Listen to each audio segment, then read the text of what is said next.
As Ivan drives glorious Vetir to destination, let's talk about what the actual plan is. Last episode we yeeted, or yoked, how do you say yeet in the past tense? Let's go with yoked. So we yoked a Pokeball at Grapeseed and got about half of it. Normal people would decide to eat up the rest of Grapeseed, but then I began to think, which is a bad sign. Hey yo bro, listen. Whoa, I got an idea. What is it? Let's do a naval invasion. A naval invasion? Yeah, on sandy shores. Why? I don't know, but the idea is a cool one, right? Hoi, let's do it! And that's what the Gopniks are gonna do. We meet up at a little harbor, and yes, Philip bought an APC. For a naval landing, it's gonna be perfect. Just a shame it looks like a gangster from America stole it and put dollar wheels on it. Like, what the f? Guess what happened? It will appear we have triggered a gang attack. Just beautiful. I die before we even begin. Oh, I'm looking forward to the next NKVD video. In the meantime, me and Lukashenko are gonna hop in a very sturdy boat that will ensure we don't die like the allies in Normandy. Oh, and here's a quick fact about it. It's actually indestructible. Well, it explodes after like one rocket into a ball of fire, killing everyone on board, but still the skeleton is gonna remain. Unusable, but it's still gonna be there. Once we get ourselves a 3-star wanted level, we begin the assault. Philip's slow ass is gonna arrive later, so we create a beachhead for him. Having the communist commissar mindset, I decide to beach our landing craft. That way the comrades know there will be no retreat. We begin the attack and get rid of the first cops trickling in. I dig in as more cops show, but Comrade Philip thinks it will be hilarious to yeet me across the tarmac. After this unfortunate event, a fierce firefight will ensue. The NPCs have strength in number and we are too stupid to use cover. It results in them pushing us into a corner. We hatch a plan to get out of there, which basically sums up to Philip acting as mobile cover. It obviously doesn't work because we have the coordination of a mousepad. Nonetheless, we escape the trap and push east. We get to an intersection where we stop to clean the horde coming in behind us. Given that I just told you this is an intersection, the NPCs come in behind us and clap our butt cheeks.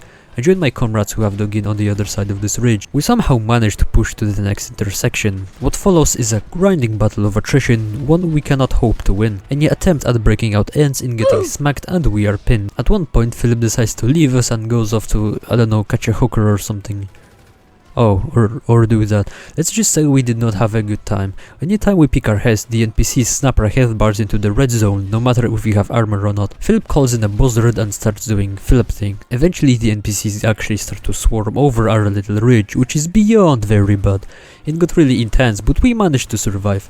The moment I saw an opening, I ran between the buildings, as my chances of survival are much higher there. Philip decides to call in a fucking tank because of course he does, and then Lukashenko decides to hop inside as well. But anyway, after like 15 minutes of being stuck here, the battle finally goes back to a mobile one. While fighting through the streets, I witness whatever the hell happened here. Maybe the tank has PTSD or something and got a panic attack. As the sun settles, the fight that goes on in the streets is one that is quite brutal. There are so many explosions I can hardly aim myself. The NPCs are sustaining heavy losses while we almost stopped. Philip decides to run me over, the fat cunt. I swear, his awareness is comparable to a DVD player. At one point we even focus fire on one target the moment I shout civilian. You can't have those Russian and Serbian genes, you know. We also get an epic shot of this. Hell yeah, I'm gonna use this in the future or something. At some point the tank finally decides to start vaping, and so the crew halts and makes an epic last stand. Yo Sabaton, make a song about this one please. Okay, he's gonna get fucking executed in the next NKVD episode. Tank finally blows and we are left with our feet and guns. We go north and enter this cool abandoned motel or something. Philip needs to go AFK, so we hold position here. In the meantime, the NPCs surround the building and besiege us, sending in troops to try and clear it a handful of times. Doesn't work though. Lukashenko gets in a chopper too. Yeah, boy finally got a chance. We held out until morning, guarding Philip's character while he's taking a god tier shit. However, morning eventually turns into afternoon and we get sick of waiting for our car-sized shit excreting friend to come back, so we get going. Ivan goes to his sister building right beside the Pavlov house we were in before, and I even find these ruins. The immersion is great, it feels like a war zone. The cops breach in quite often and start gassing our positions. Ivan gets back in and shoots a wounded enemy. Yay, war crime. Fortunately, Philip does come back after clawing the sewage system of the entire neighborhood, just in time for Lukashenko to hop off for the night. We finally move out for a final push east. The final assault sure is a bloody one. There was flanking, dying, run away from an actual zombie horde. It was sick. We even got a civilian somewhere in the middle. Eventually we finally get to our last stop. We held out for a little while longer until we don't. The Battle of Sandy Shores is over. here are the NPC casualties during the fight, and in the war as a whole. And then there is us, and throughout the entire war. The reason Philip died so little is because he was constantly in a vehicle or AFK, and I'll definitely do something about the constant tank camping. This is kinda more or less how the battle played out.